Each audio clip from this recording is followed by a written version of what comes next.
장 무너진 삶, 세 번의 불행. 2024년 11월 서울 강남역 인근의 유리 건물 24층. 민도윤은 책상 위에 서류들을 정렬했다. 그는 10년 동안 이 자리에 앉아 있었다. 상업용 부동산 전문가, 연 3억 원대 연봉, 회사에서 손꼽히는 실적자, 부동산 양도소득 전문, 상가 임대차 분쟁 해결, 건물 재정비 사업까지 누구나 인정하는 능력자였다. 도윤은 그 능력을 돈으로 바꿔 모았다. 30대 중반인데도 3억 5천만 원의 자산을 굴렸다. 매월 월급 중 절반을 저축했다. 와이프 지수는 왜 이렇게 살아라고 핀잔을 주곤 했지만 도윤은 흔들리지 않았다. 안정이 최고의 사치라고 믿었기 때문이다. 그 안정이 깨진 건 목요일 오후였다. 민선임님, 회의실로. 이사의 목소리는 담담했다. 도윤은 자신의 실수를 생각해봤다. 지난달 거래건? 아니었다. 이번 분기 실적? 회사 최고였다. 회의실 문을 열었을 때도 이유를 모르고 있었다. 구조조정을 진행 중입니다. 선임님은 대상에 포함되었어요. 이사 건너편에 인사 담당이 앉아 있었다. 그녀는 서류 한 장을 밀어냈다. 도윤은 읽지 않았다. 읽을 필요가 없었다. 그 다음 말이 모든 걸 설명했다. 사실 솔직히 말하면요. 당신 같은 사람이 필요 없거든요. 돈을 많이 드는 사람들을 자르는 거고, 당신은 월급을 적게 받으면서도 월세로 먹고 살 수 있으니까요. 도윤의 손이 떨렸다. 추리라는 게 되지 않았다. 능력도, 실적도, 신뢰도 소용없었다. 회사는 필요한 게 능력이 아니라 그저 저렴한 인력이었고, 도윤의 자산이 많다는 것이 그를 버릴 이유가 되었다. 경영진도 많이 고민했습니다. 그런데 당신은 견디실 수 있잖아요. 도윤은 일어섰다. 아무것도 말하지 않았다. 책상으로 돌아가 물건들을 챙겼다. 동료들은 눈을 피했다. 10년을 함께했던 사람들이었지만 누구도 그를 보지 않았다. 강남대로변의 아파트. 27층에서 보이는 서울의 야경은 여전히 아름다웠다. 하지만 도윤은 그 경치를 본 적이 거의 없었다. 항상 일했기 때문이다. 오후 4시 40분. 도윤은 집으로 돌아왔다. 평일 오후에 집에 있는 건 이상했다. 그는 문을 열기 전에 한 번 멈춰 섰다. 집 안에서 소리가 났다. 웃음. 여러 명의 웃음. 도윤은 천천히 현관 신발을 벗었다. 발소리를 내지 않고 안쪽으로 들어갔다. 침실의 문이 반쯤 열려 있었다. 그 순간 시간이 멈췄다. 아내 지수가 침대 위에 있었다. 그리고 그 옆에 둘이 더 있었다. 아내의 가장 친한 친구 커플, 강민석과 윤서연이었다. 세 명은 알몸으로 뒤엉켜 있었다. 도윤의 호흡이 멈췄다. 가슴이 뜨거워졌다. 하지만 화를 낼 수 없었다. 너무 황당했기 때문이다. 지수가 먼저 도윤을 봤다. 그녀의 얼굴에 놀라움이 스쳤다가 금세 사라졌다. 대신 무언가 다른 감정이 올라왔다. 자신감? 확신? 아, 오셨네. 지수가 몸을 일으켜 앉았다. 그녀는 도윤을 보며 말했다. 우리 이제 열린 결혼을 해보자. 서로 자유로워질 수 있어.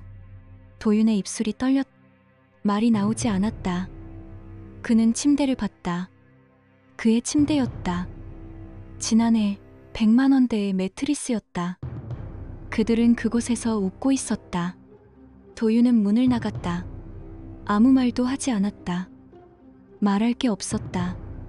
현관에서 가방 하나를 들었다.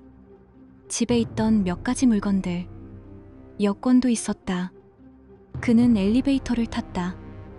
27층에서 1층까지 92초 동안 아무것도 생각하지 않으려 했었다. 지하 주차장. 도윤의 트럭이 서 있었다. 강남 빌딩 숲에는 어울리지 않는 낡은 현대트럭. 그는 시동을 걸었다. 서울 밖으로 나가는 길은 혼잡했다. 퇴근길 교통. 언제나 그랬던 서울의 일상.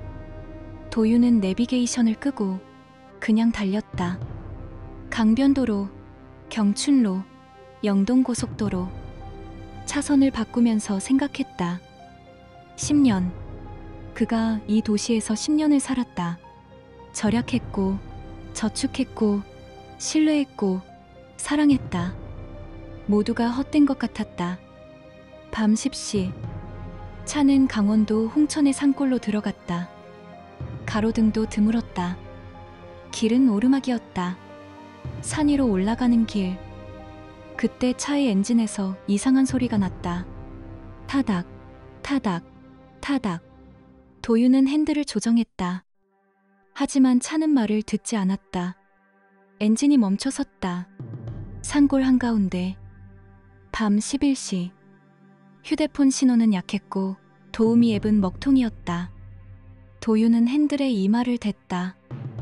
웃음이 나왔다. 웃음이 계속 나왔다. 첫 번째 불행은 해고였다.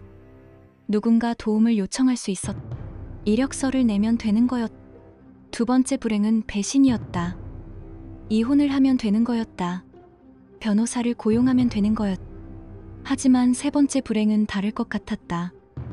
산골의 밤. 휴대폰 신호. 길을 모르는 트럭 안. 도유는 차에서 내려 밤하늘을 봤다. 별이 많았다. 도시에서는 본 적 없는 별들이 가득했다.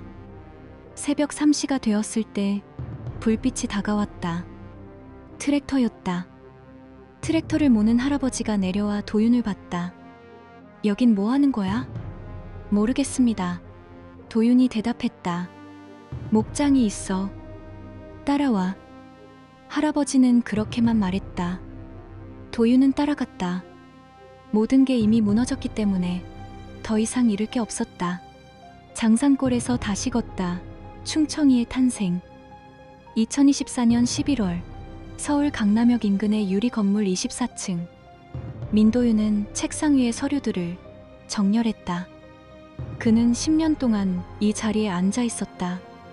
상업용 부동산 전문가. 연 3억 원대 연봉. 회사에서 손꼽히는 실적자. 부동산 양도소득 전문, 상가 임대차 분쟁 해결, 건물 재정비 사업까지. 누구나 인정하는 능력자였다. 도유는 그 능력을 돈으로 바꿔 모았다. 30대 중반인데도 3억 5천만 원의 자산을 굴렸다. 매월 월급 중 절반을 저축했다. 와이프 지수는 왜 이렇게 살아라고 핀잔을 주곤 했지만 도유는 흔들리지 않았다.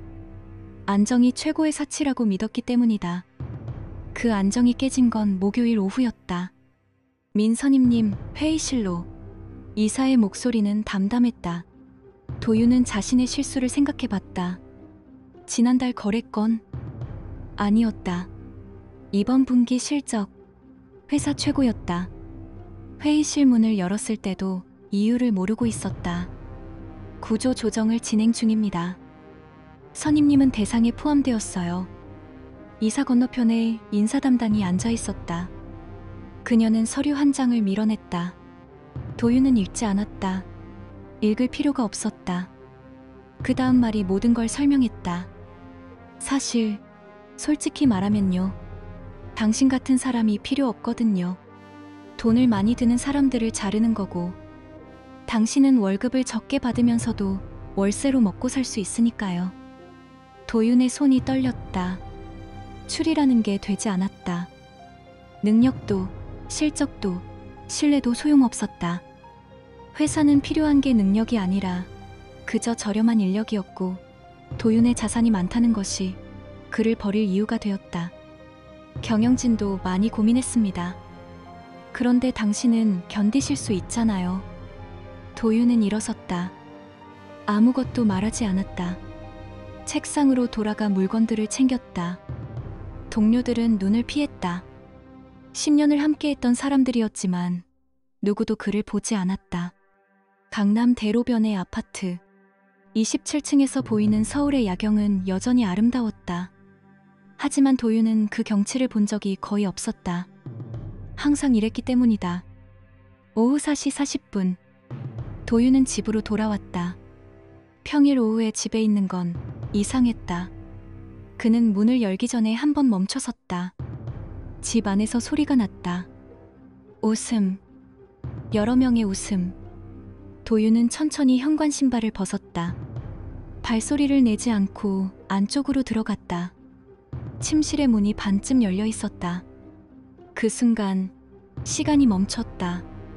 아내 지수가 침대 위에 있었다. 그리고 그 옆에 둘이 더 있었다. 아내의 가장 친한 친구 커플, 강민석과 윤서연이었다. 세 명은 알몸으로 뒤엉켜 있었다. 도윤의 호흡이 멈췄다. 가슴이 뜨거워졌다. 하지만 화를 낼 수 없었다. 너무 황당했기 때문이다. 지수가 먼저 도윤을 봤다. 그녀의 얼굴에 놀라움이 스쳤다가 금세 사라졌다. 대신 무언가 다른 감정이 올라왔다. 자신감? 확신? 아, 오셨네. 지수가 몸을 일으켜 앉았다. 그녀는 도윤을 보며 말했다. 우리 이제 열린 결혼을 해보자. 서로 자유로워질 수 있어. 도윤의 입술이 떨렸다. 말이 나오지 않았다. 그는 침대를 봤다. 그의 침대였다. 지난해 100만 원대의 매트리스였다. 그들은 그곳에서 웃고 있었다. 도윤은 문을 나갔다. 아무 말도 하지 않았다. 말할 게 없었다. 현관에서 가방 하나를 들었다. 집에 있던 몇 가지 물건들. 여권도 있었다. 그는 엘리베이터를 탔다. 27층에서 1층까지. 92초 동안 아무것도 생각하지 않으려 애썼다. 지하 주차장. 도윤의 트럭이 서 있었다. 강남 빌딩 숲에는 어울리지 않는 낡은 현대 트럭. 그는 시동을 걸었다. 서울 밖으로 나가는 길은 혼잡했다. 퇴근길 교통. 언제나 그랬던 서울의 일상. 도윤은 내비게이션을 끄고 그냥 달렸다. 강변도로, 경춘로, 영동고속도로. 차선을 바꾸면서 생각했다. 10년. 그가 이 도시에서 10년을 살았다. 절약했고, 저축했고, 신뢰했고, 사랑했다. 모두가 헛된 것 같았다. 밤 10시. 차는 강원도 홍천의 산골로 들어갔다. 가로등도 드물었다. 길은 오르막이었다. 산 위로 올라가는 길. 그때 차의 엔진에서 이상한 소리가 났다. 타닥, 타닥, 타닥. 도윤은 핸들을 조정했다. 하지만 차는 말을 듣지 않았다. 엔진이 멈춰섰다. 산골 한가운데. 밤 11시. 휴대폰 신호는 약했고 도움이 앱은 먹통이었다. 도윤은 핸들에 이마를 댔다. 웃음이 나왔다. 웃음이 계속 나왔다. 첫 번째 불행은 해고였다. 누군가 도움을 요청할 수 있었다. 이력서를 내면 되는 거였다. 두 번째 불행은 배신이었다. 이혼을 하면 되는 거였다. 변호사를 고용하면 되는 거였다. 하지만 세 번째 불행은 다를 것 같았다. 산골의 밤. 휴대폰 신호. 길을 모르는 트럭 안. 도윤은 차에서 내려 밤하늘을 봤다. 별이 많았다. 도시에서는 본 적 없는 별들이 가득했다. 새벽 3시가 되었을 때 불빛이 다가왔다. 트랙터였다. 트랙터를 모는 할아버지가 내려와 도윤을 봤다. 여긴 뭐 하는 거야? 모르겠습니다. 도윤이 대답했다. 목장이 있어. 따라와.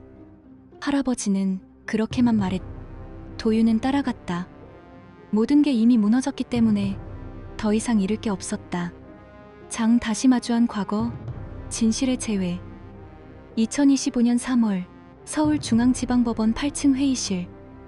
도윤은 서류 한 장을 넘겼다. 변호사 김기철은 그것을 받아 천천히 읽었다. 그의 눈썹이 조금씩 올라갔다. 이건 어떻게? 카드 거래 내역입니다. 지난 8개월간. 도윤의 음성은 차분했다. 이미 3번을 읽은 거였다. 지난 6개월간 도윤이 수집한 모든 증거들.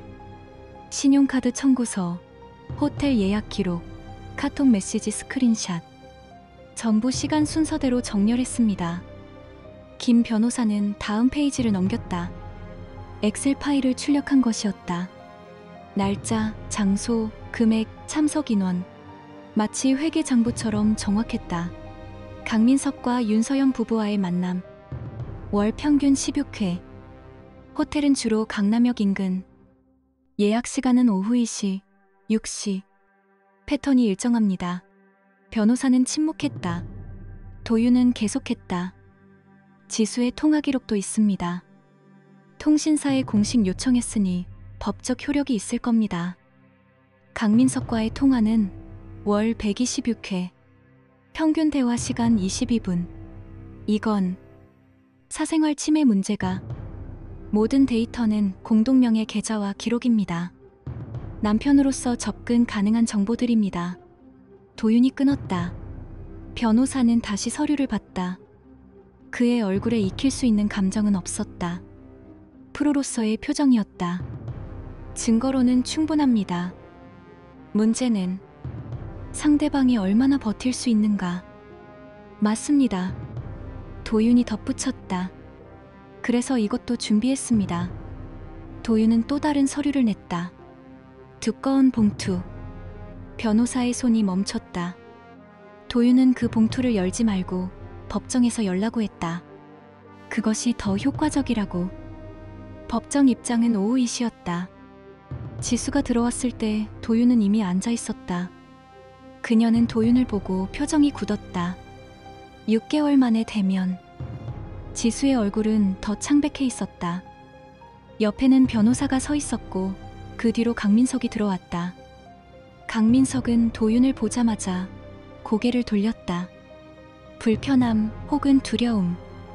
도윤은 그것을 읽었다. 판사가 들어왔다.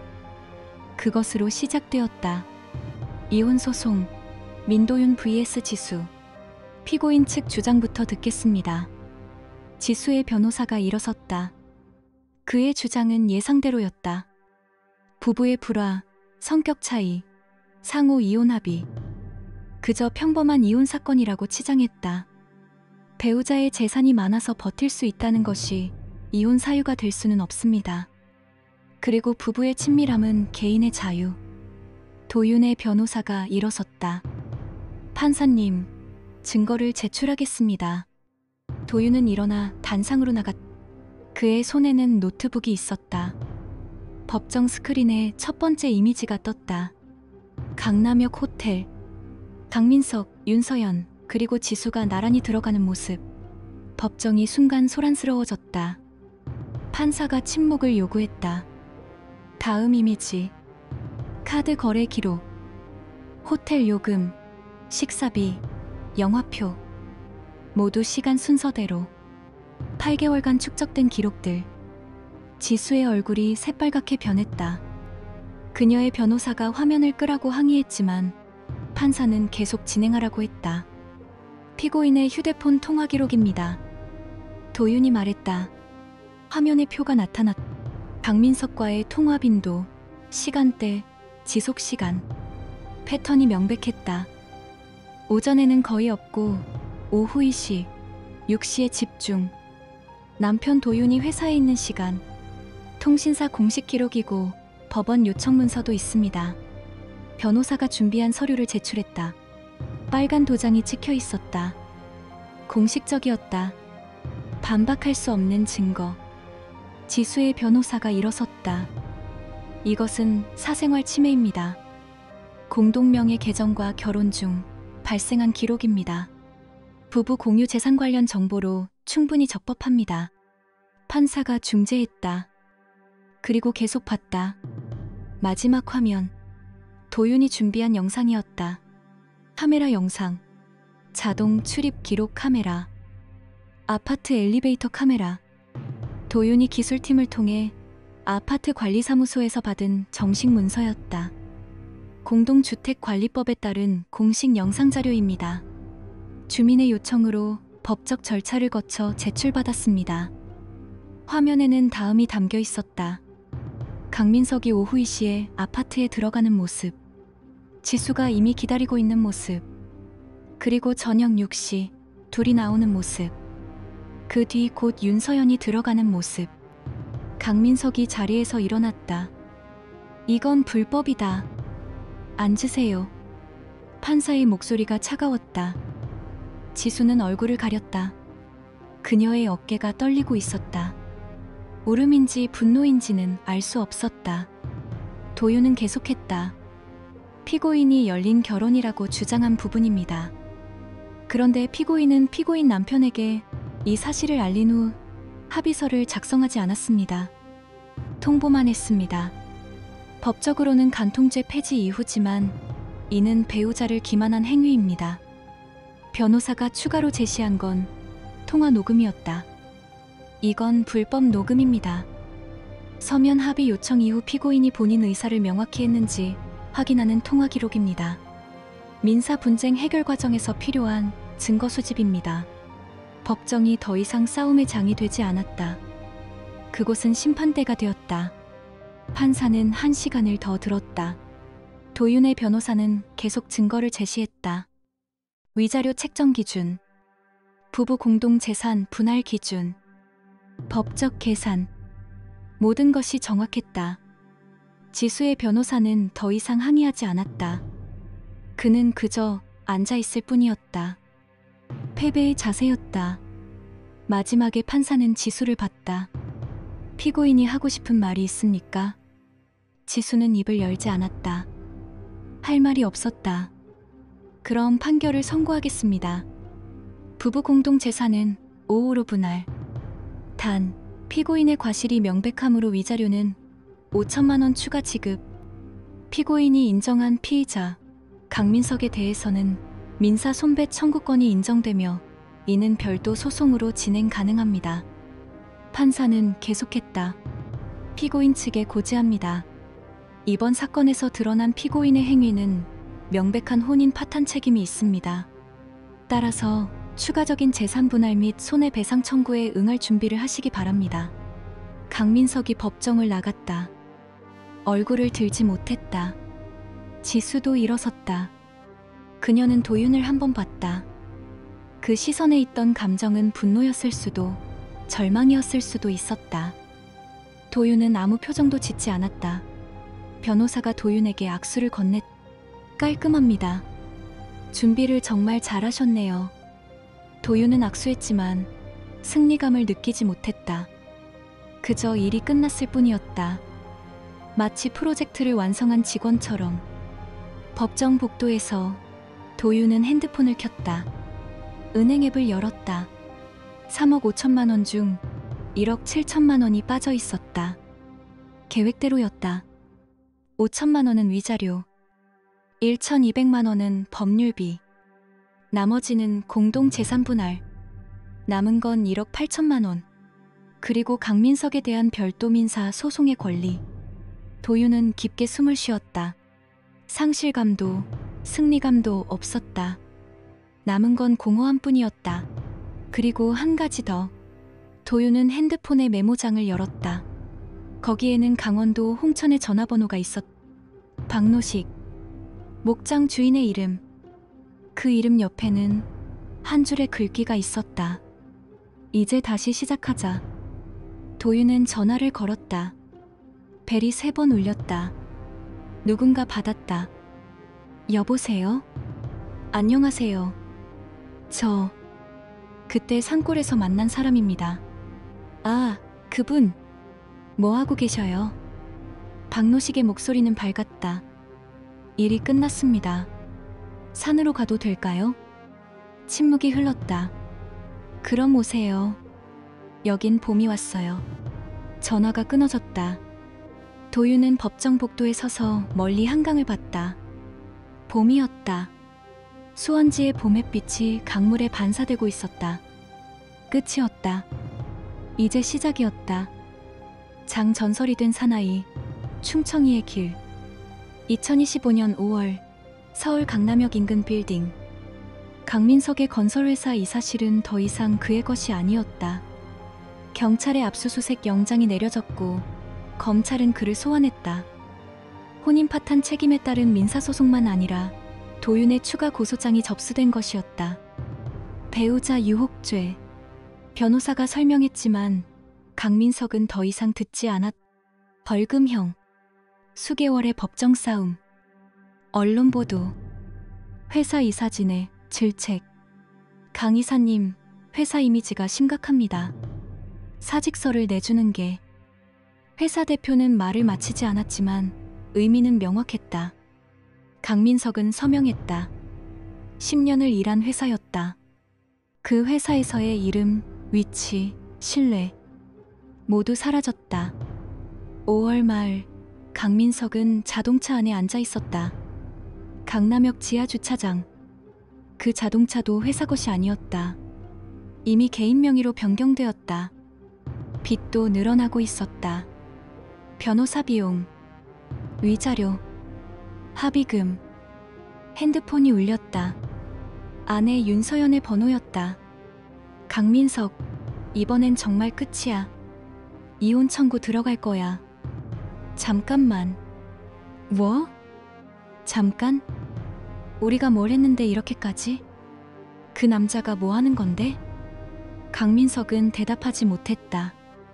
지수도 강민석을 찾지 않았다. 그녀는 새로운 남자를 찾았고 강민석을 저주했다. 모든 게 도윤의 복수 때문이라고. 사실 그렇지 않았다.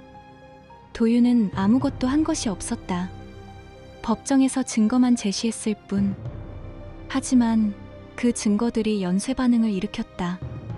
강민석의 형사 고소장을 받은 경찰, 경찰의 조사를 받은 검찰, 검찰의 기소 전 협의, 그리고 언론의 보도. 기혼남 건설인의 불륜 스캔들, 회사도 연루. 뉴스는 퍼져나갔다. SNS는 강민석을 찢었다. 미명의 댓글들, 주소와 번호를 찾으려는 시도들. 누군가는 그의 얼굴을 합성했다. 5월이 끝날 무렵 강민석의 휴대폰은 더 이상 울리지 않았다. 친구들도, 거래처도, 가족도. 2025년 7월 서울 강남역 인근 카페. 도윤은 카페 창밖으로 강민석을 봤다.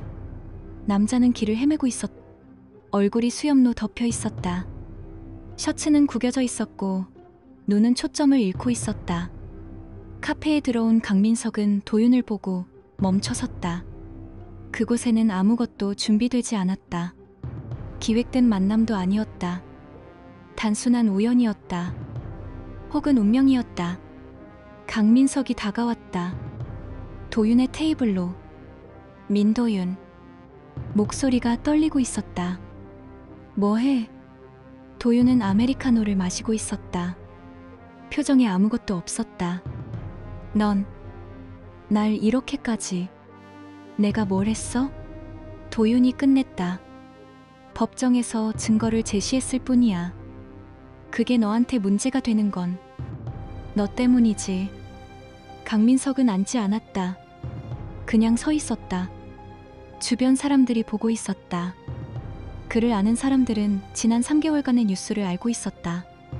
난 미쳤어. 진짜. 집에도 못 들어가.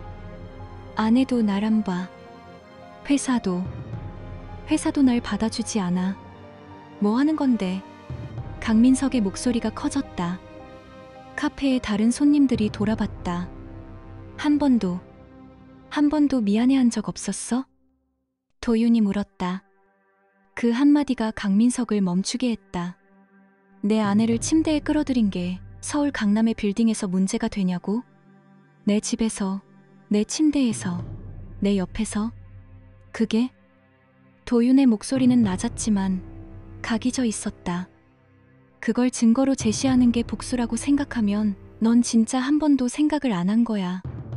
넌 돈 있고 아내도 있고 회사도 있으니까 이 정도는 괜찮을 줄 알았어? 그게 대가네. 강민석은 입을 벌렸다가 닫았다. 할 말이 없었다. 도윤은 일어났다. 난 뭘 했나? 내가 복수를 했나? 너희가 한 짓을 세상 앞에 드러냈을 뿐이야. 그게 복수면 이 세상의 모든 진실도 복수인 거야. 도윤은 카페를 나갔다.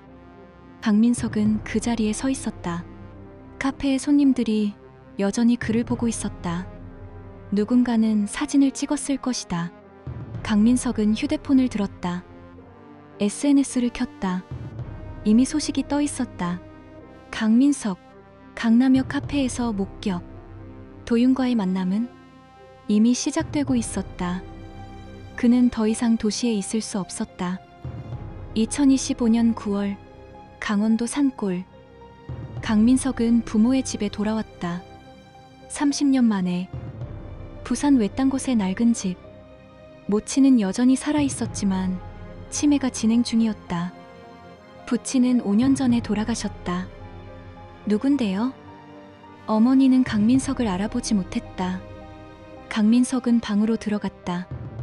고등학교 다닐 때의 물건들이 그대로 있었다. 대학 입시 합격증, 서울로 떠나기 전날의 사진. 다른 사람의 인생이었다. 휴대폰이 울렸다. 검찰로부터의 소환장이었다. 재판은 계속되었다. 벌금형으로 확정되었지만 민사소송은 아직 진행 중이었다. 도윤이 추가로 청구한 손해배상. 강민석은 휴대폰을 던졌다. 그의 재산은 거의 남아있지 않았다. 회사의 퇴직금은 변호사비와 위자료로 사라졌다. 집은 경매에 넘어갔다. 아내는 이미 이혼 절차를 마쳤다. 딸은 아버지를 알지도 모를 나이였다. 강민석은 침대에 누웠다. 천장을 봤다. 고등학교 때처럼 그의 인생에서 15년이 사라졌다. 회사 이사로서의 15년, 상남자라 불리던 15년, 돈이 있던 15년, 3개월 만에 모두 사라졌다. 2025년 9월, 강원도 홍천 목장. 도윤은 말 위에서 산을 내려다보고 있었다. 여름이 끝나고 가을이 오고 있었다. 나무숲이 노랗게 변하고 있었다. 박노식이 다가왔다. 저기 봤어? 강민석이라는 사람. 부산으로 내려갔대. 도윤은 고개를 끄덕였다. 이미 알고 있었다. 모든 것을 알고 있었다. 미안해했나? 모르겠어요. 도윤이 대답했다. 그런데 필요한 건 미안함이 아니라 대가였어요. 박노식은 침묵했다. 그는 도윤이 말했던 것들을 들었다. 해고의 이야기, 배신의 이야기, 그리고 법정에서의 이야기. 넌 복수가 끝났나? 박노식이 물었다. 도윤은 말 고삐를 잡으며 생각했다. 복수가 끝났나? 그것이 복수였나? 복수는 아니었어요. 그냥 책임을 지게 한 거죠. 도윤이 말했다.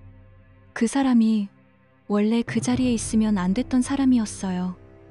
부동산 회사 이사, 남편, 돈 있는 사람. 그런데 그걸 얻은 방법이 남 것을 빼앗는 방식이었어요. 내 아내를, 내 믿음을. 도윤은 숨을 쉬었다. 그게 드러났을 뿐이야. 내가 드러낸 게 아니라 그가 스스로 드러낸 거고, 난 그냥 증거를 제시했을 뿐. 그런데 그 증거가 그의 인생을 부셨다. 박노식이 말했다. 그것은 질문이 아니었다. 사실의 확인이었다. 도윤은 대답하지 않았다. 말을 풀어 목장으로 돌아갔다. 박노식은 뒤에 남았다. 그 노인은 생각하고 있었다. 이 청년이 정말로 복수를 했는지 아니면 정의를 실행한 것인지, 그 둘의 차이가 뭔지. 2025년 10월 인터넷 커뮤니티. 그 충청이 진짜 있는 사람 아니야? 부동산 문제 해결해준다고 했던데 진짜 나타났어.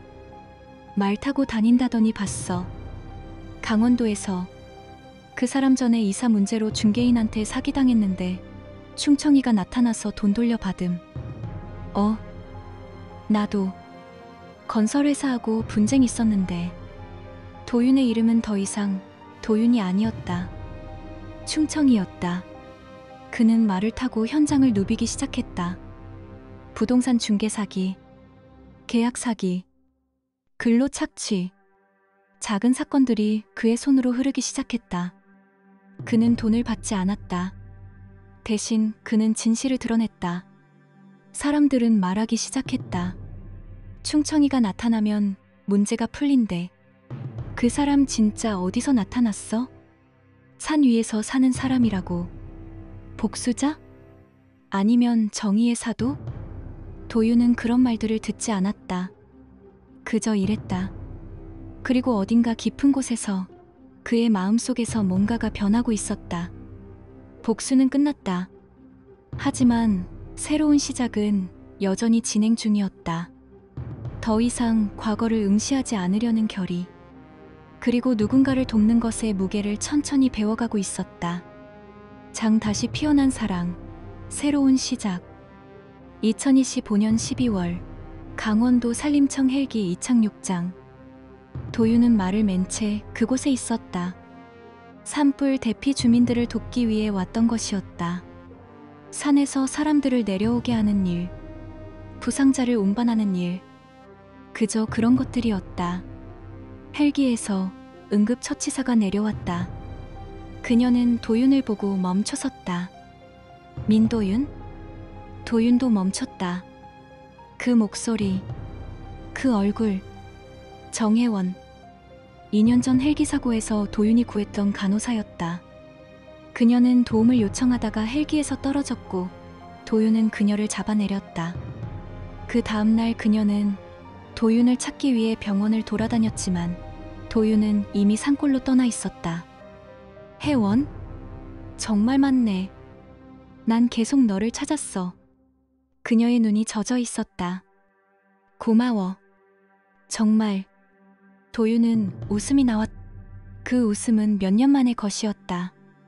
복수하는 중간에 나온 웃음이 아니라 순수한 웃음이었다. 저도 감사해요. 도윤이 말했다. 2026년 봄, 홍천 목장. 정혜원은 목장에 남았다. 병원을 그만두고 도윤과 함께 일하기 위해. 두 사람은 송아지를 받고 있었다. 어미소가 낳은 새끼. 작고 약한 생명. 혜원은 그것을 보며 미소 지었다. 이 아이도 살아야지. 그녀가 중얼거렸다. 도윤은 그녀의 손을 봤다. 그 손이 송아지를 쓸어내리는 모습. 따뜻했다. 그들은 거의 말을 하지 않았다. 말이 필요 없었다. 일이 대화였다.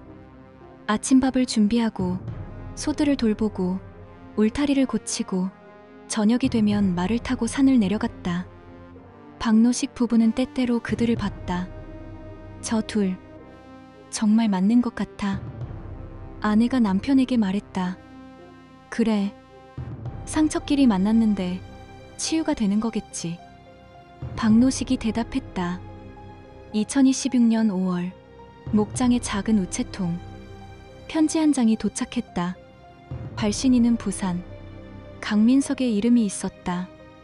도윤은 그것을 들었다가 잠시 망설였다. 그 다음 뜯었다. 민도윤께.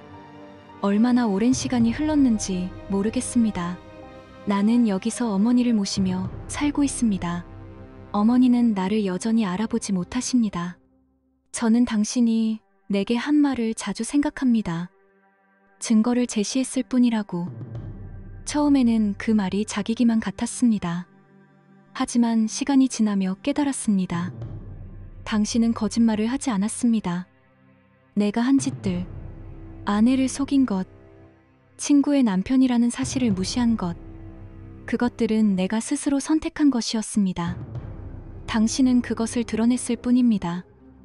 내 인생이 무너졌다고 생각했습니다. 하지만 지금은 다르게 생각합니다. 내 인생은 이미 무너져 있었고 당신은 그 무너진 것을 드러낸 것입니다. 이제 나는 여기서 어머니를 돌보며 삽니다. 돈이 없습니다. 친구도 없습니다. 회사도 없습니다. 하지만 이 작은 집에서 이 일을 하며 산다는 것이 무엇인지 알게 되었습니다. 책임입니다. 당신이 내게 가르쳐 준 것이 바로 그것입니다. 당신은 나를 응징하지 않았습니다. 당신은 나를 책임의 자리로 밀어냈을 뿐입니다. 더 이상 당신을 미워하지 않습니다. 당신을 감사해야 합니다. 강민석. 도윤은 편지를 읽고 오랫동안 말을 하지 않았다. 혜원이 들어왔다. 뭐야? 도윤은 편지를 건넸다. 혜원이 읽었다. 그녀의 눈도 젖어 있었다. 답장을 쓸 거야? 글쎄요. 뭐라고 쓸지. 도윤이 중얼거렸다. 그는 이 시간을 생각했다. 그리고 한 줄을 썼다. 강민석께 잘 살아가기를. 민도윤. 편지는 며칠 후 부산으로 향했다. 2026년 7월 홍천보건소. 민도윤, 정혜원 부부. 축하합니다. 의사가 초음파를 보여주었다. 그곳에는 작은 생명이 있었다. 도윤과 혜원의 아이. 도윤은 혜원의 손을 잡았다. 손가락이 서로 엮였다. 아이를 낳을 거야? 박노식이 물었다. 도윤과 혜원이 찾아갔을 때, 네, 낳을 거예요. 혜원이 대답했다. 그럼 이름은? 여자아이면 도희, 남자아이면 도후. 도윤이 말했다. 도자, 도시, 그런 의미인가? 아니요. 그냥 다시 나아간다는 뜻이에요. 박노식은 고개를 끄덕였다. 그것도 좋은 이름이라고. 2026년 8월 서울 강남구 주택가. 지수는 새로운 남자와 함께 집을 장만했다. 그 남자는 의사였다. 지수보다 10살 많았고 전혼 자식이 없었다. 딸은 지수 곁에 있었다. 도윤의 딸. 이제 3살이 되었다. 지수는 매달 정해진 날에 딸을 도윤에게 데려갔다. 도윤은 집으로 오지 않았지만 산골에 가는 길이 있었다. 그 길에서 도윤은 딸을 만났다. 딸은 도윤을 아버지로 알지 못했다. 하지만 도윤은 아버지로서의 책임을 다했다. 양육비, 교육비, 미래를 위한 저축.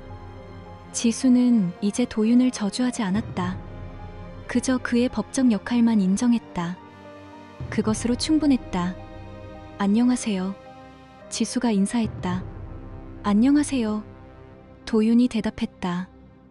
그들의 관계는 더 이상 부부가 아니었다. 그렇다고 적대자도 아니었다. 단순히 한 아이를 두고 있는 두 명의 어른일 뿐이었다. 도윤은 딸의 손을 잡고 산으로 들어갔다. 딸이 웃었다. 아이의 외침.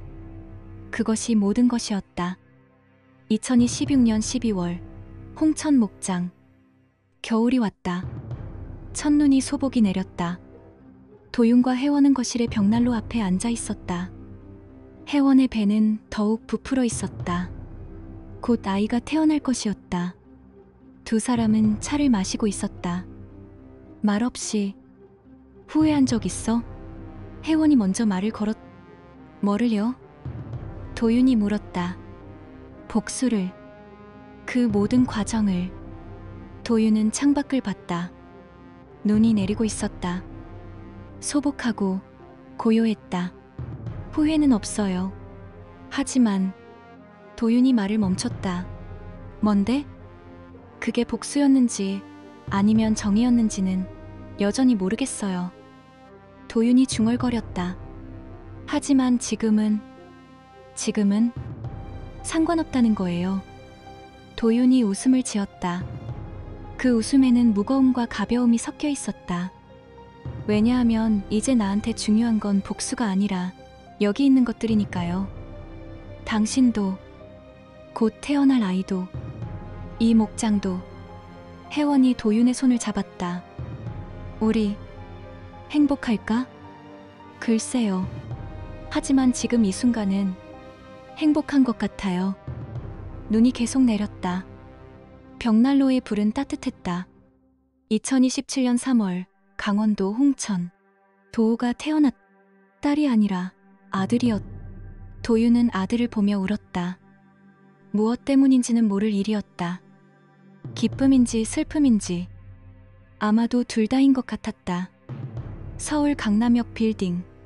그 건물은 여전히 서 있었다. 하지만 강민석은 더 이상 그 건물에 없었다. 부산의 낡은 집. 그곳에서 강민석은 어머니를 돌보고 있었다. 이제 어머니는 다시 그를 알아보기 시작했다. 천천히. 서울 강남구의 새 집. 지수는 새 남편과 함께 살고 있었고 딸과 함께 사진을 찍고 있었다. 딸의 아버지는 도윤이지만 그것은 법적 사실일 뿐이었다. 산골의 목장. 도윤은 혜원과 함께 있었다. 신생아 도호를 안으면서 이따금 그의 첫째 딸이 찾아오면 셋이 함께 말을 타고 산을 누볐다. 아무도 도윤을 도윤이라고 부르지 않았다. 그들은 그를 충청이라고 불렀다. 그리고 그것이 그의 이름이 되었다. SNS의 전설은 계속 떠돌았다. 산에서 사는 남자가 있어. 말을 타고 다니면서 사람들의 문제를 해결해 준대. 하지만 도윤은 그런 소문을 듣지 않았다. 그는 그저 살고 있었다. 과거를 응시하지 않으면서, 분노를 품지 않으면서, 미래를 설계하지 않으면서, 오직 현재 속에서. 눈이 녹고 봄이 왔다. 목장의 풀이 다시 자라기 시작했다. 어미소들이 새끼를 낳았다. 도윤과 혜원은 그들을 맞이했다. 도호도 이제 옹알거리기 시작했다. 한 장의 편지가 더 도착했다. 부산에서. 민도윤께 이번엔 내가 잘 살아가고 있다고 전하고 싶습니다. 어머니도 나를 다시 알아보기 시작했습니다. 그것만으로도 충분합니다. 당신이 내게 가르쳐준 책임, 나는 이제 그것을 배우고 있습니다. 느리지만 확실하게. 오늘도 해는 떠올랐고 내일도 해는 떠올 것입니다. 그것이 용서라는 것을 알게 되었습니다. 당신이 잘 지내기를 바랍니다. 강민석. 도윤은 편지를 읽고 창밖을 봤다. 봄날의 해는 따뜻했다. 혜원이 물었다. 또 편지야? 네. 도윤이 대답했다. 좋은 소식이야. 도윤은 편지를 접었다. 네. 그 사람이 잘 지내고 있대요. 그럼 우리도 잘 지내면 되지 않을까? 혜원이 웃으며 말했다. 도윤도 웃었다. 그리고 그들은 다시 목장으로 나갔다. 봄날의 목장은 아름다웠다.